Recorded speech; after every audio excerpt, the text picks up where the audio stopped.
And I think we're live. Hey, welcome to the pilot edition of DOA, the new podcast for the uncanny, the fabulous, the bestest, most best-looking blog in the conservative blogosphere, Misfit Politics. I, of course, am your host, the rated R Republican, John Brodigan. Welcome to my den of slack. We've got a great panel joining us this week, starting from... We'll go starting from right to left.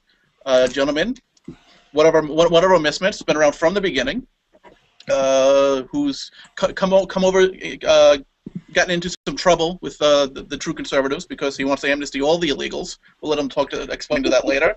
Sam Rosado. Sam, say hi. How's it going, y'all?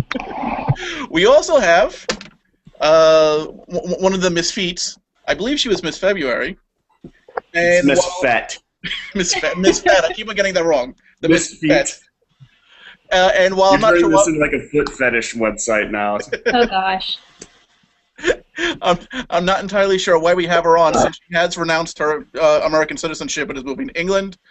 But we love her anyway. Katie Hedrick, welcome to the show. Hi. And of course, our boss, our peerless leader, without whom no things are possible, and my camera keeps zooming in and out for some reason. It's like an intense effect. Just like, Brodigan. Yeah, so I apologize to everyone for the extreme close-ups. I'll try and get that fixed. But our boss and peerless leader, through whom all things are possible, the General Zod to our Kryptonian army, come son of Jor-El, kneel before Brandon Morse. How are you, sir? I'm pretty well. I'm pretty well. Tired, but well. I just came back from San Antonio. And boy, are your arms tired? No. Why is my shirt so big?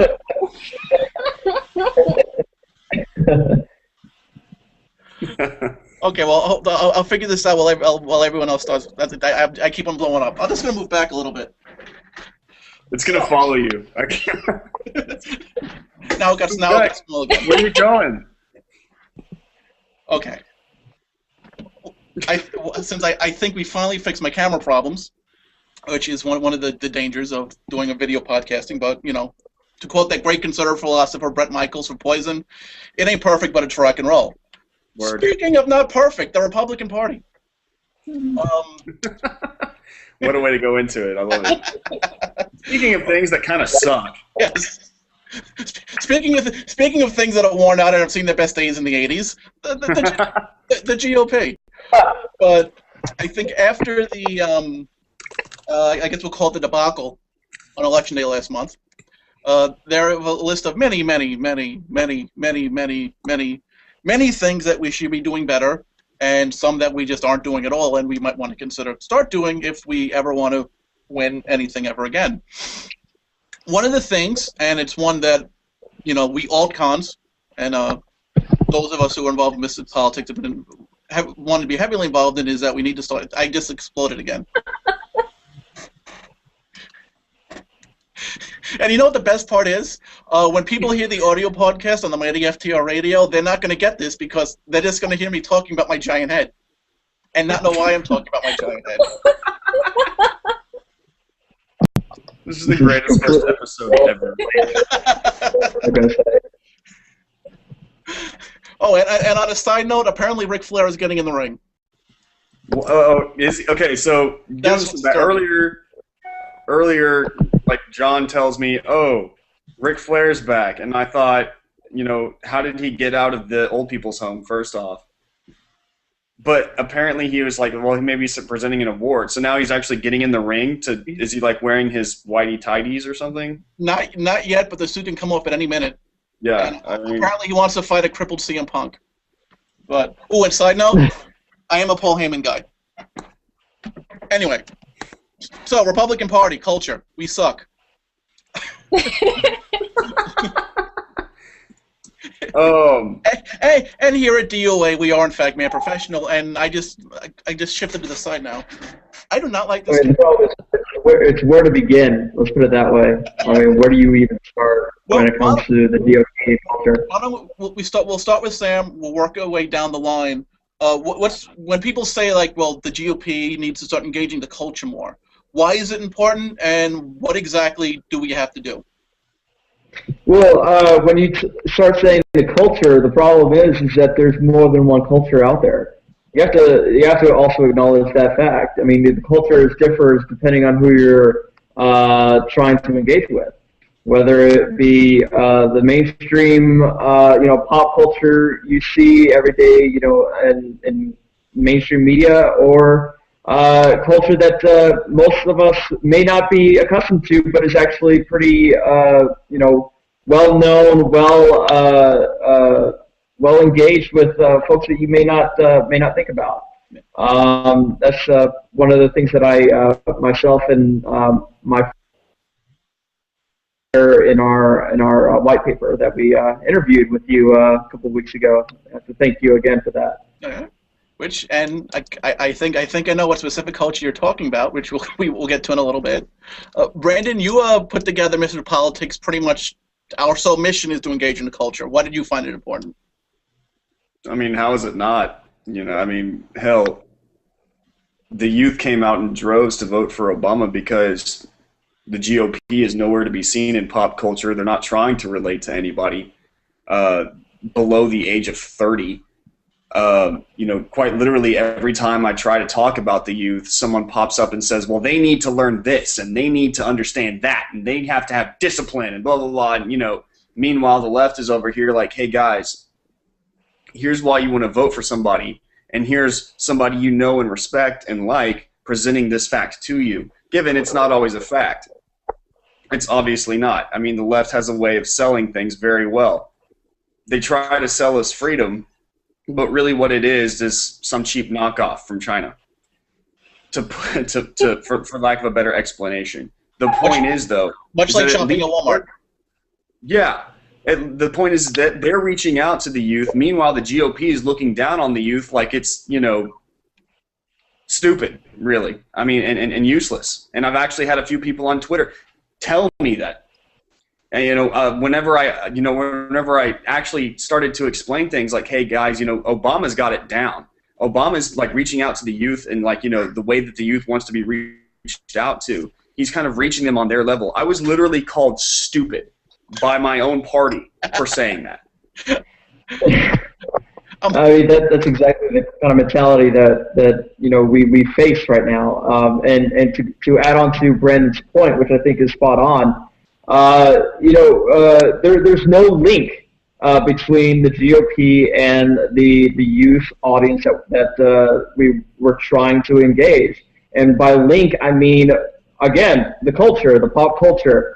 It's us as guys, folks who are really politically minded and well versed in what's going on in the political arena. We're all up in arms and really great. We're really loving the policy wonkishness of Paul Ryan, but how the hell is that going to relate to the 19, 20-year-old college student who has like $30,000 in loans and is wondering about his future?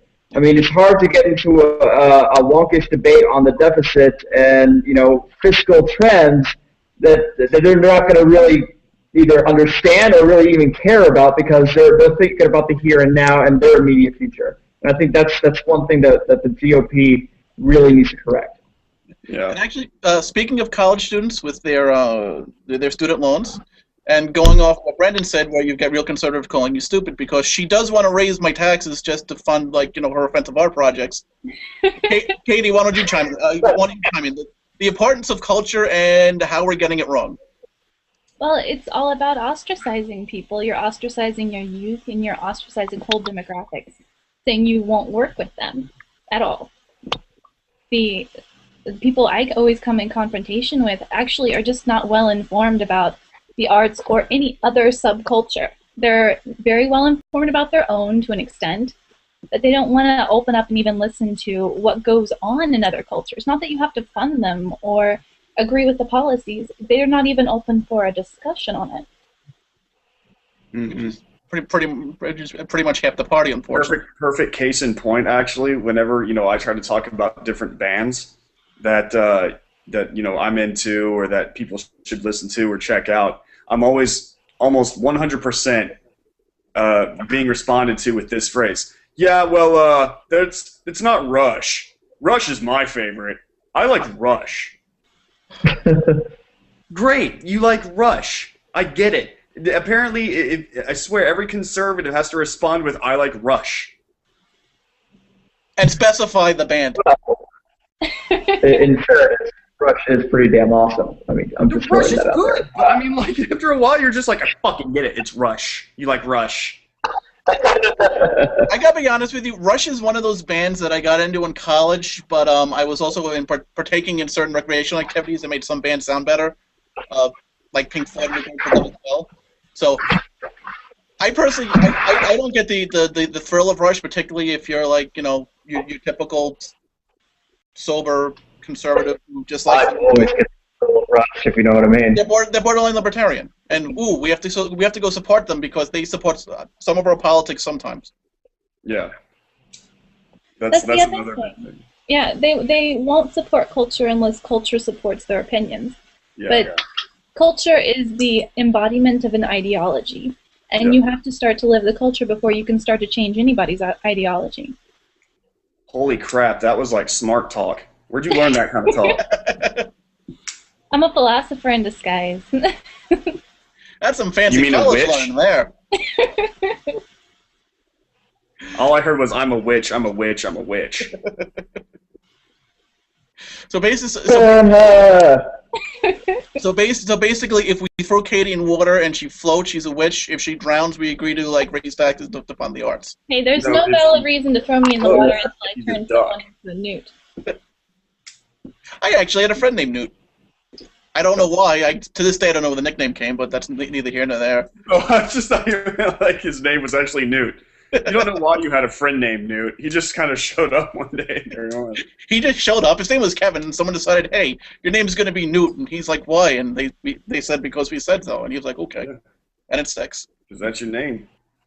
But we are, as opposed to a lot of other people who just want to say we need to do these things, we need to do those things, and don't do anything about them because it's much more easier to just like whine on Twitter and retweet people who hate you and then shut off the computer and do nothing. Mm-hmm. We all adapt more of a DIY, do-it-yourself attitude when it comes to doing these things. And one of those projects, and the response to one of those projects resulted in the idea for this show, and a brilliant piece that usually comes out Mondays at 11 o'clock at Misfit Politics. Some of the response we got for our video series, America, which, Brandon, that's your baby, so I'm going to let you go off in a little bit. I just ask that you please make sure you mention the very first comment we got on Facebook about it. Oh, yeah. So, essentially, if you don't know what America is yet, America is an animated series that we made about whoever was going to be in the White House at the time. You know, if Romney went into the White House, the cartoon would center around Romney and Ryan and all that stuff, and I bet it would be way more popular than it is right now. But right now, it's about Obama and Michelle and Biden and Soros, who I'm not going to lie, I've come to, I've loved the characters that we created for them. I just think they're spectacular. But when we released it, you know, I was telling all the Misfits, I don't expect it to do too well right at first because, you know, a lot of conservatives, they're not going to get it. It's a little too edgy for, you know, the humor's a little too edgy for them. Maybe the type of humor might be a little off. I don't know, but I don't expect it to succeed at first. But I did expect it to get, you know, a few thousand views, something. And it ended up bombing so bad. It went way worse than I expected it to. Broke my heart into pieces. But you know what, we're going to keep going with it anyway. But the responses that I got about it were all positive with the exception of maybe 3 or 4. And one of them was just mad at me because I got into a spat with somebody else on Twitter. And but one of them was, I don't like the cussing. I don't even remember cussing in it. Because I bleeped it out. I bleep out the cussing in it. But I mean, you know, at least the upper tier cuss words, I tend to bleep them out. But she said that, or he, I forget who it was, said they weren't going to share it because there was cussing in it. And that to me, just like as soon as I saw it, I was like, this is why we fail. right here. You know, we're so focused on fighting from our grandmother's front porch that we completely forget that our battlefield has shifted. All right, this isn't the proper happy-go-lucky, hey, let's shake hands before each battle and then, you know, trade facts and then shake hands afterwards. It's not like that anymore. All right, this is a whole entire different battlefield than what we're used to. Right now we have the internet, we have facts ready at our hands, but also trolls, and they tend to control a lot. I'm not going to lie, trolls have an effect, and they have changed the battlefield. All right, we need to be able to fight in almost the same exact way, and we need to be able to counter how we can. But more than that, we need to make things interesting. All right, Jon Stewart and Stephen Colbert aren't successful because they get on camera and say news. That's not what they're famous for. They make fun of the news. You know, comedians aren't funny because they get up there and tell stories. They get up there because they get up there and tell funny stories. Conservatives don't seem to have the ability to be able to equate news and comedy, or even just tell funny stories. Now, given the traveling troupe that we travel with does, I mean, you know, I don't know if you come hang out with us at, like, you know, the different events that we go to, we are some hysterical people. We're damn funny. Yeah, we have a lot of fun. But outside of us, it's almost like there's this disconnect between the real world and conservatives. They're not involved. I mean, I should say the real world, the pop culture world and conservatives. There doesn't seem to be any interest in involving itself in what's going on nowadays outside the political realm. And it troubles me. And I mean, that's one of the main reasons America doesn't get off the ground, is because they go in there and they expected to see a Steven Crowder video, which, by the way, Steven Crowder, good buddy of mine, and he makes great videos. But that's not my style, you know? They expect something like that, though, out of young conservatives, and that we didn't give them that. We gave them something completely off the wall. And it's not only does it kind of make me sad, but it frightens me that nobody got it, you know? So I don't know. It's frustrating. That's my little rant. But also, I think, and Katie, Sam, you know, jump all after this. But look, what Crowder does is brilliant. Yeah. But I think we get into a problem where, like, after the 2008 election, there are a couple people who started doing things, and they pushed the boundaries just enough to where that's all people are comfortable with doing. Yeah. So unless you're doing exactly what they're doing, mm-hmm. they think, oh, well, it's embarrassing and this isn't going to work. And I got to be honest with you, you know, we're all talented and funny people. None of us are going to be able to out Crowder. No, absolutely not, and no one should be able to. I mean, Crowder's the best at what he does. Yeah. Period. He is our Daily Show. So, like, you know, if he's going to be our Daily Show, you know, we'll be our, like, you know, Phineas and Herb. I love Phineas and Ferb. Ferb, I'm sorry. You know what it is? I'm just we're just starting my niece on, like, cartoons now. Oh yeah. So I'm just getting used to the actual names of them. Dude, I watch Phineas and Ferb by myself. I don't need kids. I don't need no kids. Watch me some Phineas and Ferb. No. But I completely lost my train of thought. Anyway, yeah. Anyway, so hey. But speaking of when it comes to engaging the arts, Katie, I know you actually started a brand new blog for this that I had to pull up because I'm terrible at pronouncing names that I think I read right the first time. Artstake.org. What is it and why are you doing it? It's going to be a blog that centers around what's going on in the art world, not only for them and just for general information, but how do you engage the artist, and how can you allow the artist to have dialogue with conservatives?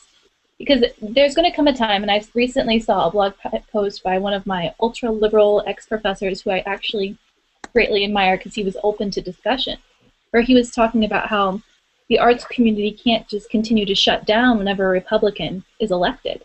They shut down dialogue as soon as that happens, and they wait until a Democrat's elected. And that's not the way that they want to do it anymore, at least a couple of people on that side. And it's up to us as movers in the culture, as well as a political party, to reach out to them and actually listen. Give them an alternative. The arts don't have a conservative plan or alternative to their business model at all. And it's something that they need to have, especially with the current economic crisis and everything. And they keep harboring on how they want the state to fund everything, but they don't have an alternative to that. And an alternative is kind of scary because they don't like what a conservative is. They don't like the image of a conservative, so why would you want to pick up on those policies, even if it's just on marketing or budgets? What was that last part? So even if it's just on marketing or budget, something simple where the ideologies cross over, they're timid on that because of what being a conservative or a Republican means. I just want to add something real fast before we go any further. A lot of this sounds like we're really harping on Republicans and conservatives. It's because we are. But it's not because we hate them. It's because this is a hard truth that needs to be faced. We suck when it comes to pop culture. We suck when it comes to the arts. We suck when it comes to reaching out. You know, we're supposed to be this big tent party, but I mean, like, you know, I've seen nothing but, you know, a very exclusive sign on this tent. You know, this is a reality that we need to face. We need to improve our deficit or pass away. That's the way it is. Yeah, and you know, it's a big tent that where you're allowed to join, no matter who you are, or what you look like, or what your gender is, just as long as you only agree to like 3 or 4 policy points and nothing else, and you can't think outside the box. Otherwise, you're a rhino, and you just go listen to Mark Levin, and he'll tell you what's what. You just become a mirror image of the other party, and we shouldn't be that. No. But Katie, when you said that a lot of when it comes to like conservatives in the arts or whatever few we have, some people are afraid to do that. Is it a case of, like, I know sometimes in the entertainment industry where people are afraid to come out just because of the bias in the industry, or is it just a matter of there aren't enough conservative artists and the few that are out there kind of suck at it? We're a little bit different in the entertainment industry because you can keep quiet a lot easier, I think, than in the entertainment industry. So I think the second part, actually, a lot of kids, when they go to art school, and they go to a decent art school, it's very liberally minded, so it's hard to stay conservative. Most of them jump ship to libertarian at the very least, and most likely liberal. They adopt all the ideologies because you're infused with it for 4 years. I mean, I was heavily liberal for at least 2 years in art school before there was some dissonance in the ideology and what I wanted to be. And you start to learn about everything in the art world, and everyone there is liberal, and you kind of also want to fit in, and so you go that way, and then you realize nobody on the right actually wants to engage you on your topic, your passion, your love. You have everybody, for instance, everybody this election cycle wanted to defund the NEA. Not one could tell me what the NEA does. I mean, they're like, but they gave it to the money to the Piss Christ and Serrano. That was, I don't know, 10, 20 years ago. The policies of the NEA have changed. What the NEA is doing has changed, and the NEA just did a whole reprogramming of its branding. And the reprogramming is actually beneficial to conservatives because you can take it down or change it with the current branding. But nobody knows that because they just want to stick to their buzzwords. It's easier that way. And actually, this is actually a good segue because to bring Sam in, because speaking of people who want to stick to their buzzwords, another instance was after the election was our lack of outreach to. I hate saying the word minority, so we'll just say any non-white Republican. So, and all you non-whites. And actually, and in the case of Latinos, who I don't have to stat them for. Well, in about 30 years, they're not going to be minorities anymore. Yeah, exactly. And you know, in about 30 years, Sam's going to be in charge, and he's not going to have a political party anymore just because we decided to say blah. Eventually, if we say scream amnesty for illegals enough, the Latinos would just vote for us anyway because they want lower taxes. But. And just as a side note, because I always hate singling out people of a certain nationality and expecting them to have all the answers to how we reach out to their group. In the case of Sam, in the case of I spoke to Demetrius Minor last week. When people are making an outreach on their own, and they're actually being proactive about it, then we decide, hey, you're being proactive about it. Let's have this discussion as opposed to. you're a Puerto Rican that I know. Tell us what we could do. Just don't bring up a wall, making any changes to the party, or doing much of anything else. But, in other words, just go ahead and sit quiet. Don't speak. yeah, Sam, we want your opinion on how to reach out to Latinos. We just don't want to have to listen to anything you have to say. Talk about how awesome white people are. No, but seriously, Sam, you and Brittany Moray just came out. Hold on a second, I just lost you guys. Wait, who just lost us? We all here? I think Sam just lost us. Oh, okay. So of course we're setting up Sam, and he falls off the face of the earth. But his Poor picture's Sam. still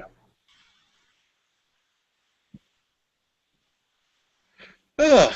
So hey, how's everyone holiday shopping going? Oh, no one's getting anything from me. Not at all. Yeah. That's the way to do it. We eventually got So depressing. yeah. No, but I mean, we eventually got to the point where none Humbug to you, anything. dude. Sam, was that you? What's that? Oh, we eventually got to the point where my family where no one actually needs anything. So we figured why bother. Yeah, obviously with the exception that the niece they have to spoil. Okay, now we lost him completely. And literally, guess when we were setting up Sam. Oh, he'll be back. They always come back. And I actually discovered I do need things on my Christmas list. For instance, I don't know if you guys have seen my shoes. You know, since because we hang out from time to time, the black Converse that I always wear are finally falling apart after 10 years. Wow. Yeah. 10 years, they're finally falling apart and need a new pair. See, I missed a good of it. One of the few things that the '90s fashion sense did for us that they actually had really cool Chucks. Like you had flannel Chucks, patent leather Chucks, pleather Chucks. Now occasionally you get them with a stupid drawing on them, and that's about as artsy as their Chucks go. You almost sounded like the Bubba Gump of Chucks for a second there. They got black Chucks, red Chucks, blue pink Chucks, high top Chucks, flannel Chucks, with the American flag on them. Low Chucks, high Chucks, Chucks that are green and also blue, Chucks that have clouds on them, personalized Chucks with your name. Oh. That's about it. We've completely run out of Chucks. Chuck. Are we going to be accused of disenfranchising Sam with this? We were First setting him episode up. of Misfit Politics DOA. They cut off the Hispanic guy. Our trolls are gonna have a field day. Okay, well, actually, hopefully he comes back soon, and I can splice and edit things together. But we've been talking about it better, engage the arts, engage the culture, and reach out to youth voters. Put you both on the spot, and ladies first. So Brandon, you can answer first. The Fiscal Cliff.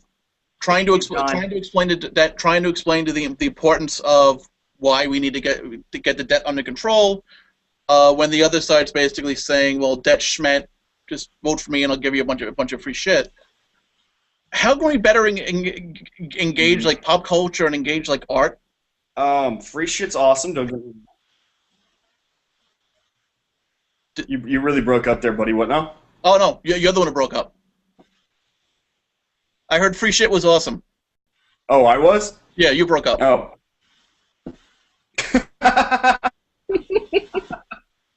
Of course, it cuts me off. Brandon Morse of Misfit Politics admits free shit awesome. But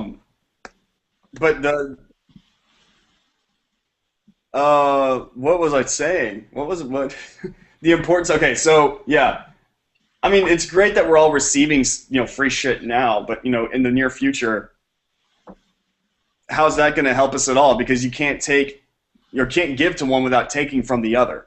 Obviously, yeah. You can't take away, or you can't tax big business without having to make the little guy pay for it. That's just the way it goes. And they're like, well, you know, they have tons of money. What's going to happen? The problem is that the same tax codes that they give to corporations are technically the same ones that middle-class businesses have to go through too. So people are out of work. So not only do they suffer, the middle class, the people who are working for the middle class, who are the lower class at this point, also suffer. It's a huge, what's the word I'm looking for? Trickle-down pile of crap. Trickle-down bullshit. Exactly. So, you know, they want all this free stuff. They want, you know, all these. They want the richer guys to pay their fair share in taxes. You know, they want free health care, but at the same time, they don't want to have to deal with the I mean, they're not going to want to have to deal with it in the future, which they will end up dealing with it in the future. Because, you know, people are going to go jobless. Less stuff is going to get made.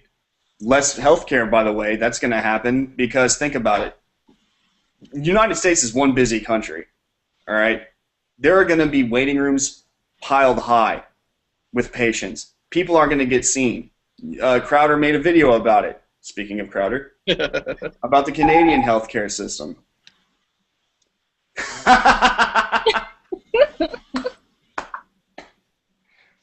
To those wondering why I'm laughing, it's this Irish Duke. Thomas Leduc just basically kind of on Twitter and said, disgraceful, they kick out the Hispanic guy. We didn't kick him off, he left. At least I get a little less shame than you two. We're trying to get him, hang on, we're trying to get him back.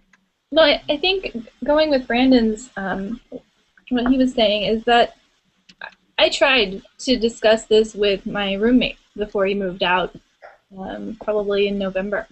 And no matter how much I talked to him about the economy, that wasn't as much of an issue as, well, the Democrats seem like they care. And since the Democrats seem like they care and the financial issues weren't upon him like they will be in about 5 years, his vote automatically went towards someone he actually admitted he didn't want to vote for because he thought the policies were failed. Okay. So as long as we're the party of the people who don't care, any argument we make about the economy at any election in the future, it's not going to matter. It didn't matter this election. It's not going to matter again in the future unless you can actually make them relate to you in other ways. Exactly. It's all going to go through one ear and out the other. I mean, hell, I'm part of the party, and I get bored most of the time from listening to my own people talk. I can't follow it most of the time. You know, this is the ADD generation. I'm part of it. I mean, let's face facts. If you can't make me interested in what you're saying, I tune out, whether I want to or not. That's just the way it is. You have to deal with that. You can tell me I need to be more disciplined and I need to change more, like all you want. At the end of the day, I'm still not going to pay attention. You have to make things interesting. You have to make us want to listen to you. You have to be able to relate to me before I can actually take anything into consideration that you say. I can't tell how many times I get tweeted, with an argument presented from someone who, they could literally bore the most boring person. They could literally bore grass into stop growing. That's pretty damn boring. Yeah. I don't want to talk to them. I don't. And you can always get harped on for being younger. Yeah. You constantly get harped on for if you've taken out loans, if you don't have the right degree. Mm-hmm. There's nothing wrong with a liberal arts degree. The fastest growing area for where businesses are hiring are actually MFAs, not BFAs, not BAs. They're not hiring the masters of, or MBAs, I'm sorry, but they're hiring the masters of fine arts because creativity is something that they appreciate more than someone who's just gone through these standard business classes. So the liberal arts degree is probably a little bit heavier on the importance than a lot of people would like to admit. Mm-hmm. And constantly harping on all of these younger kids who are getting this liberal arts degree is not going to make them appreciate your ideas. Yeah. It's, I understand that, there are certain degrees that are useless, like, the study of African bongos. I mean, I'm pretty sure that that's not exactly something I want to have a mastery in, or how it would be useful. I don't see a situation where the president has to call you and like, oh my God, do you know anything about bongos? I know everything about bongos, Mr. President. You're hired. Bongo man. You just have no creative vision for what the White House is going to be in a couple of years. None whatsoever. An alien invasion comes, and the only defense we have are bongos. Socialize all the bongos. They're going away! Run! They want to take our bongos away. Liberty Constitution. Shout out to a punk princess who is Yeah. the right to have a study in bongos. Okay. More power to you. Then you know something? I think You know what? You'll be saving the world. Miss Punk. You will be saving. You and your bongos. The president will call you. Punk Princess, you just became the official senior bongo correspondent of Misfit. Let's get her in here right now. I want to hear all about it. All your bongos belong to us.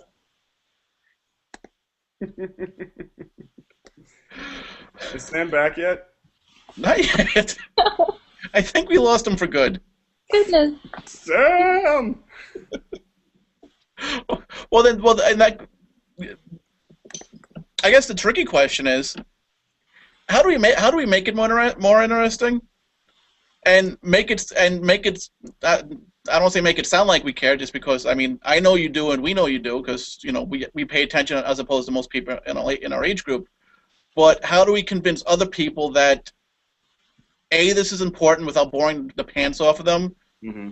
B, this is important even if you don't look like George Will. No offense against George Will, because he's a handsome man, just he's old.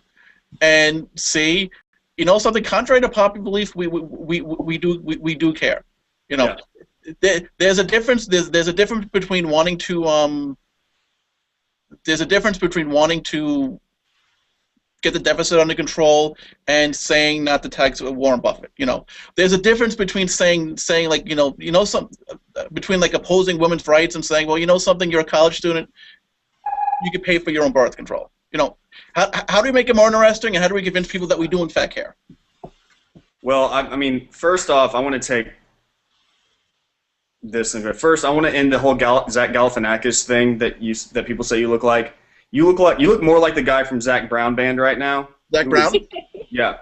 So I want everybody watching this to just kind of relate to that from here on out. Sam's back. Okay. Yes. But before I stop, I just kind of always thought, you know, maybe Fox News could start this trend. Maybe we could start doing it in our podcasts. But half-naked chicks, when you know we're talking about serious stuff, just walking by the screen every now and again.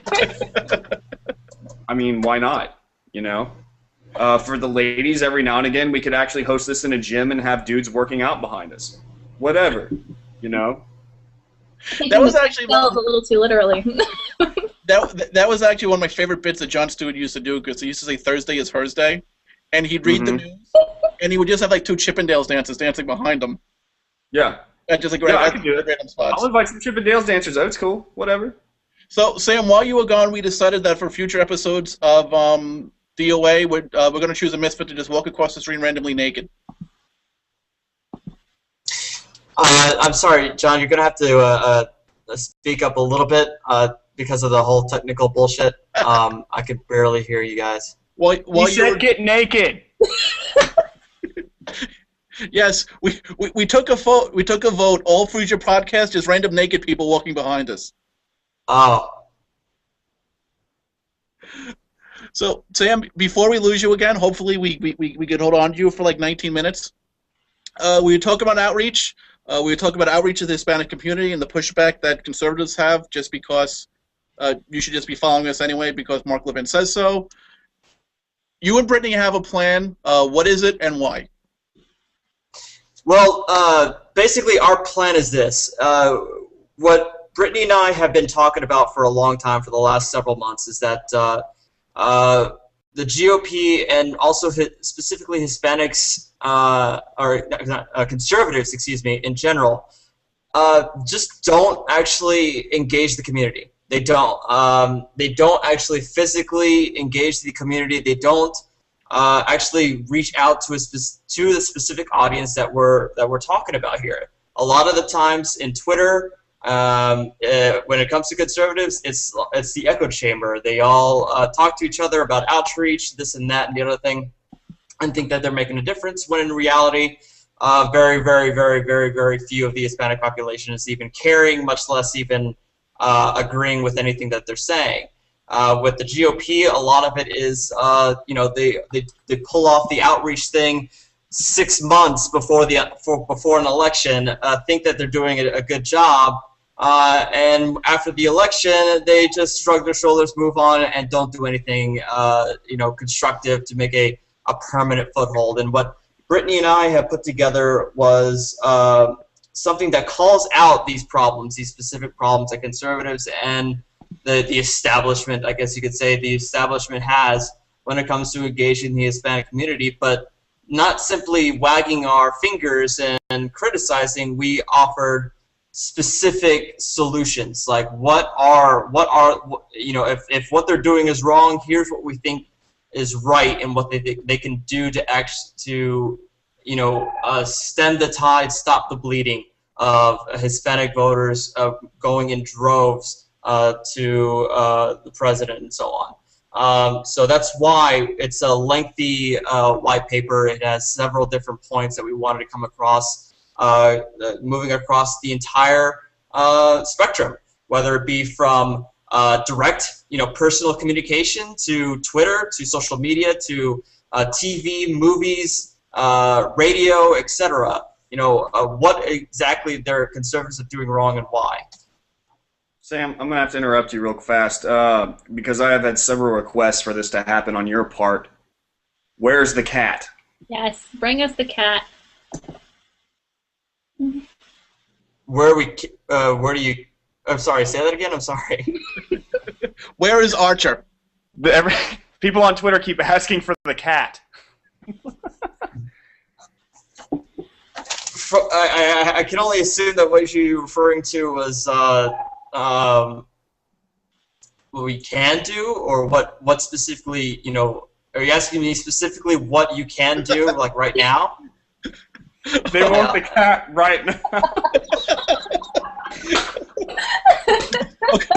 Okay. For everyone listening, we're having technical difficulties with like a tape delay. They were talking specifically about Archer, your cat. Yeah. Oh, my cat! Yeah, they want your cat. Oh, I don't know. Where the hell is he? You want to see my cat right now? I mean... Well, no, actually, hang on, because the last time we gave Sam like 5 seconds to breathe, we lost him for like 20 minutes. They either want the cat or someone to get naked. I'll tell you what. Sam, just get the cat. While Brandon's stripping because he's going to do that. What is Brandon going to do that has anything to do with my cat? Just don't worry about it, dude.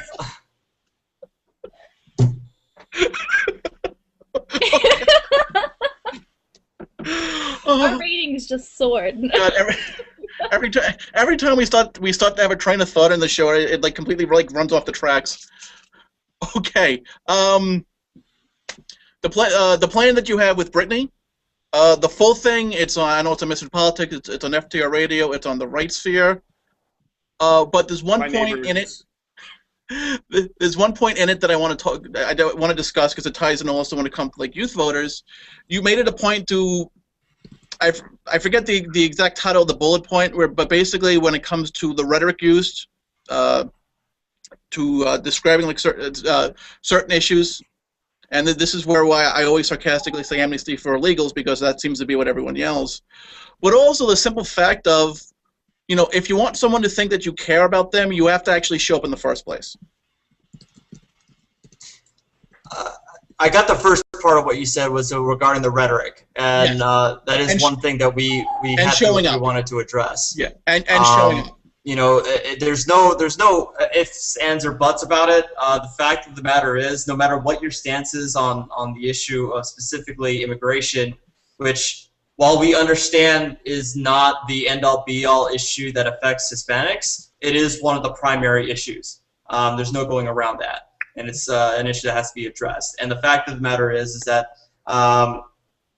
despite whatever what side of the fence you're on with this issue, no pun intended, the rhetoric it's just not there. I mean, it's a complete failure. I look at a lot of the arguments that are put forth by a lot of the folks who are all about enforcement, a lot about the rule of law, a lot about security, about the border, and the problem is that a lot of it comes off as really fucking cruel. I mean, there's no other way of saying it. I know it makes me sound like a bleeding heart liberal, but the fact of the matter is that's the impression that's getting off on Hispanics that would normally actually vote for the GOP. They're just completely turned off by the rhetoric. They don't consider it a policy disagreement or an issue involving the enforcement of the laws of this country. They see it like for them, they feel like you don't want us in the country. You want us to get us all kicked out. I mean, and I'm sure a lot of the perception deals with the left. A lot of the fact that the left is the one who's driving the narrative because of the fact that conservatives and the GOP are not there. We make it easy. So the left are the ones who are in control of the narrative. They're able to conform whatever argument that you have as a conservative to bend to their wishes, and so Hispanics are going to believe that. So one of the issues that we wanted to specifically tackle, one of the biggest issues, was the rhetoric. And what we wanted also to emphasize is that it's not, well, for me, my issues on immigration may differ from many other conservatives. But what we wanted to emphasize is that you didn't have to change the policy so much. There might be some changes that you might have to make, but it's not like we're saying that you have to completely embrace, amnesty, and I mean that in the literal sense of amnesty, as what a lot of the left wants. You don't have to embrace that in order to make a point that can come across to Hispanics as coherent and rational and doesn't sound like, dare I say it, sound like being an asshole. So that's what we wanted to emphasize when we talked about the policy situation. The other big issue with that was also how conservatives can segue other policy issues like economics, education, taxes. How do you segue that into this particular culture, and a culture that's mostly urban, and a culture that's mostly ignorant, dare I say, of many of the again, like I said earlier in the podcast, a lot of the wonkish stuff that Paul Ryan normally goes through. A lot of Hispanics and a lot of Americans these days are caring about the here and now, the micro issues that are facing this country. Their jobs, or how are they going to educate their kids, and so on and so forth. So that's the big issue one of the bigger issues that we wanted to point out in our paper is specifically the policy and the rhetoric. Okay. Brandon, Katie, jump in. I think his point about the left controlling the narrative is absolutely correct, and that's why they're winning. They can take anything we say and bend it to fit what they want it to be and what they want people to think it is. Yeah, absolutely. Absolutely. I mean, like, they could say that we hate somebody because of something so innocent, when quite literally that happens all the time.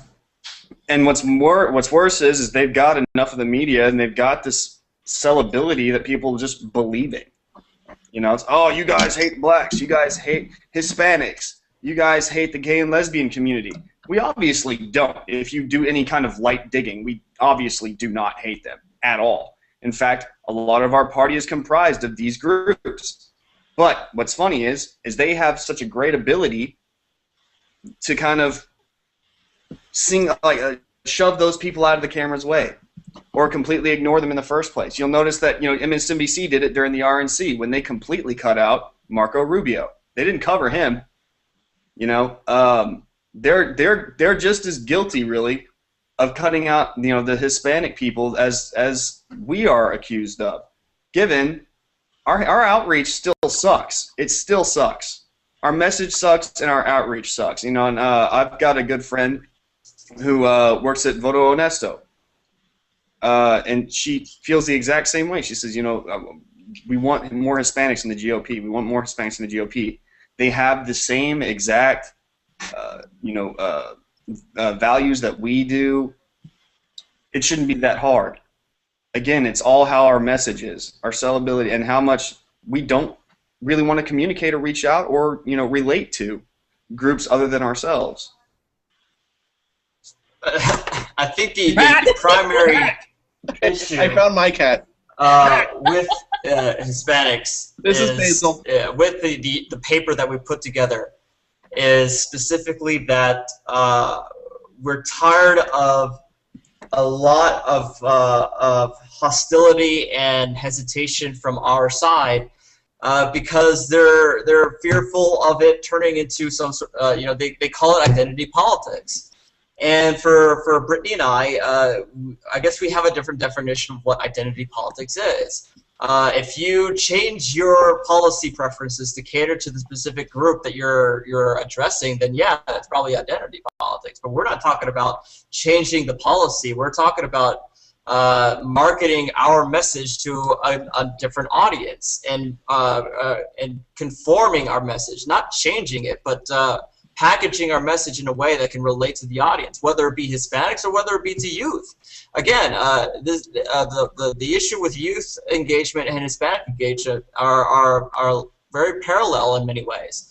So that was also one of our biggest things, that we wanted to really fight back against a lot of the hesitation, a lot of the the naysayers who keep on saying like, oh, you just want to pander and you want to do this, that, and the other thing, and you're just like balkanization, blah, blah, blah, blah. Well, I hate to break it to you, but, Hispanics don't listen to fucking Mark Levin. Not every Hispanic understands, watches, Star Wars. They don't know a lot of the 80s hair bands. Whoa. Wait a second. I mean, a lot of them are into the reggaeton. They're into Daddy Yankee. They're into Pitbull. They're into the urban issues. I mean, that's a fact that many conservatives have to face. Is that whether you acknowledge it or whether you like it or not, Hispanics aren't listening to the same sort of media that you are. Whereas you are watching your shows on NBC. Or ABC, Fox, whatever, they're listening to Telemundo, they're on Univision, they're on several different outlets. They have their own Spanish media, they have their own radio stations, they have their own select group of where they get their content. And you are not going to be engaging a goddamn thing if you do not access that media. Even less so than actually going into the neighborhoods that we're talking about and actually talking to these people. Because there's nothing more insulting than seeing a political group or a political organization come by your house 6 months or 5 months before an election. They baby you up with all these promises and everything, but as soon as the freaking election's over, they're gone off to the next thing, and you're treated like trash for the next 3.5 years. So that's especially the one thing that we wanted to talk about. This is going to be a long-term problem to fix. This is going to be taking a lot of work, and it's going to take a lot of conservatives and Republicans getting out of the comfort zone. I still have an issue with this 80s hairband diss. I wanted to go back to the Star Wars thing. Wait, the first 3 Star Wars or the last 3? No. See, but this is where the problem goes. We're dealing with the young voters, and a lot of young voters. The second 3 Star Wars is with the first ones they saw. And I'm sad for them. Yeah. Everyone needs to like episodes 3 through 6. 4 through 6. I don't. 4 through 6, and I'll allow the second half of episode 3. The second half? Yeah. But only because we got good memes out of them. And when all the killing started. Yeah. The killing... Samuel L. Jackson go through the window, and it's like, Jedi's all over the floor. Yeah, okay. All right. I think we're making headway on this Hispanic thing. No, but I'm bringing up, tying in both of your points that you made, where it came to, in some cases, no matter what we do, the liberal media is going to find a way to make it racist or ignore it. Yeah. You look at MSNBC today.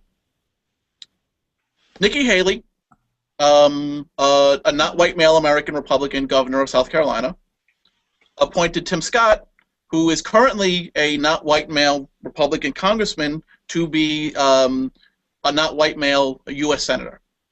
And this is actually, historically, this is a big deal because this is the same Tim Scott who, from South Carolina, the first state, African American, first state to succeed, South Carolina's first state to succeed from the Union, representing Strom Thurmond's old district, beat Strom Thurmond's son in the primary, and will be the only sitting African American senator of either party in the U.S. Senate.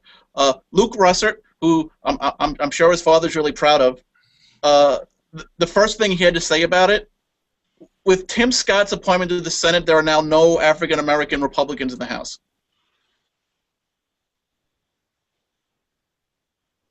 And a hush falls over the chat. I was like, damn it! I was afraid you were referring to me. No, but I mean, it's a perfect example of like no matter what we do, it's, you know, the media is going to like attack us anyway. yeah. Which is one of the things where the conservatives like, oh, no matter how much you reach out to Hispanics, they're going to vote liberal anyway. It's like, well, no, in that case, you still have to try. You know, You know what? Here's my problem. Okay. You guys have seen, like, I don't know if it's ABC or NBC, which one it is, but they have that group photo that kind of pans out. You know, it's like, oh, we're special. They're all white people, but they attack us. I don't get it. They live in a world where Joan Walsh can write a book wanted to throw about that how out. awful white people are. I mean, that's the world they live in. Yeah. That's true. Wait, who wrote the book? Joan Walsh. Or every yeah. other article at the Daily Kos. You know, and that's the thing that always corrects me about, like, you know, most of the alleged like racial like, you know, code word buzzwords. And again, because in case some people from the left are saying, well, what about what this person says? What about this person says? We started this off making fun of and insulting the people on our side who think, you know, yelling amnesty for illegals is like you know, beneficial and not at all racist whatsoever. We are making fun of those people, but the people on the left who always seem to hear like what the buzzwords are, for the most part, white and male. Oh, yeah. No one calls racism more than a white college student. I'm convinced of it. Yeah. Well, except for maybe Tor. Yeah, but he's also a truther. You know, once you believe 9/11 was an inside job, you will believe any conspiracy anyone throws at you. Yeah. Yeah.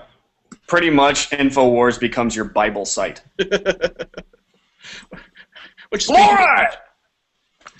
Speaking of which, the Drudge Report, Matt Drudge, since I know you're a big fan of Misfit Politics and all that we do here, stop linking to InfoWars. Please. It's almost like a conservative Rickroll, isn't it? Yeah. Obama's coming to socialize all, you know, socialize pants. You click the link and it's InfoWars. It's like, I'll vote again. You click on it, it's never gonna give you up, never gonna let you down. Yeah, I mean, that falls on one of the things where, you know something, we're gonna get. It's bad because whenever I do get Rickrolled, I watch the entire video. I really do. I think that it is a wonderful video. I like that 80s dancing, and the bartender is with his overacting is just wonderful. See, what I started Also doing. this. There's a video on YouTube, which I'd be happy to show, but as we found out last week, when you broadcast live, you're not allowed to show YouTube videos just because of copyright, lawsuits. But there's actually a video on the YouTubes of Stone Cold Steve Austin that one of his friends shot, lip-syncing to Never Gonna Give You Up. So when I rickroll you, you're getting that one. That one's free. But getting to the point where we do have to wrap up. I think I'm having so much fun. Yeah, this is fun. I also kind of think we might have lost Sam again. Oh, nope, he's still here. He's still there. Well, you know something? We will be back. One of us possibly in England, just because she's renounced her American citizenship. Boo! But the plan is now that we've worked out the kinks for Google Plus, to be doing this live on either Mondays or Tuesdays, which you could see. Okay, you know what? Hang on. Before we wrap up, Kate, I need you to find some conservative-minded British people because I spend most of my time on Reddit now, and I fight with more British people than I do Americans about, socialism and all that stuff. I need you to find me some normal British people who don't think my mother's a hole.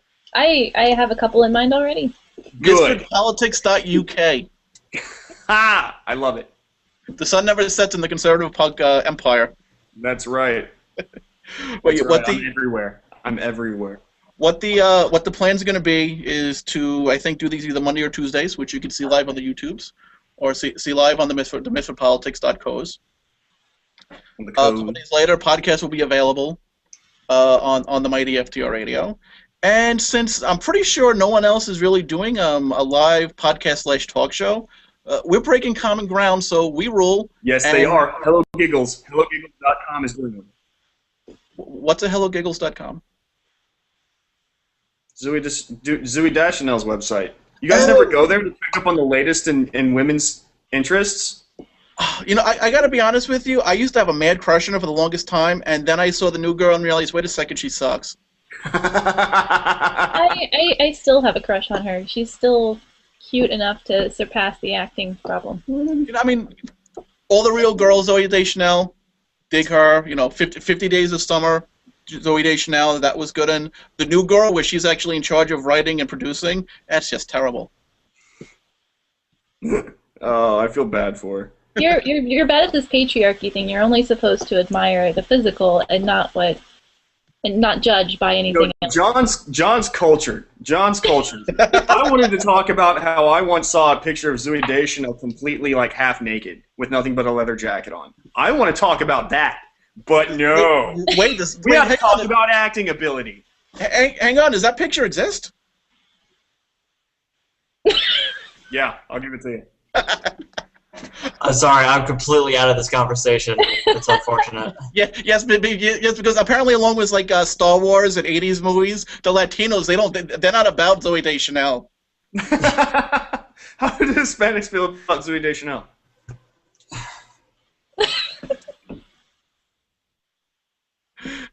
Okay, Sam's silence, is either all we need to know or we're having technical issues again.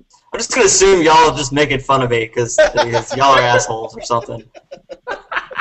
So I'm just going to go with that because y'all are laughing hysterically, and I'm just going to assume that you're just making fun of me at this point. No, we're making fun of Zooey Deschanel. Yeah. But I know I want Zooey Deschanel to know that I love you. I make fun of you in jest.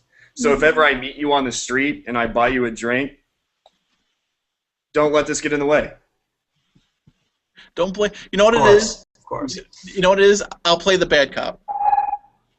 Yeah, you're the one who's criticizing her here. Yeah, I'll be the, when that happens, because, Zooey Deschanel being, the hot-edge conservative thinker that she is, when she shows up at, CPAC or Free Pack or any of the packs we go to and we see her, at a cafe, I will play the douchebag wingman. Yeah, you can just sit there and make fun of Zooey Deschanel and be like, "No, hang on, sir. How dare you, sir? Brilliant. She is a lovely woman. Stand back." Oh God, once we get this rolling again in the new year, and this episode was a bit more serious than we wanted it to be. This is going to be fun. I'm already kind of in love with it. So we'll just go down the line. Final thoughts, and we'll start with Sam because that way, if it sounds not working, we can come back to him. You say, am I first for the final thoughts? Yes, you are first for closing thoughts. Basically, it's just culture is going to be a rough learning curve for the Republicans and for conservatives in general. Culture goes multiple different avenues depending on the audience, and it's something that we need to start now because it's going to be a long road to catch up to the Democrats. Brandon Morse. Fun-sized candy is only fun if you have a lot of them. And Benedict Arnold, Katie Hedrick. Okay, first of all, the last name is not Hendrick, it's Hedrick. It's Hedrick. Everyone does that, and it's I can't read. My suggestion is fire everyone who worked on a campaign this time around and hire liberal artists to work on their graphics, their marketing. Willis Redcoat. And just like that, we all just got canceled, even though we self-produced the show.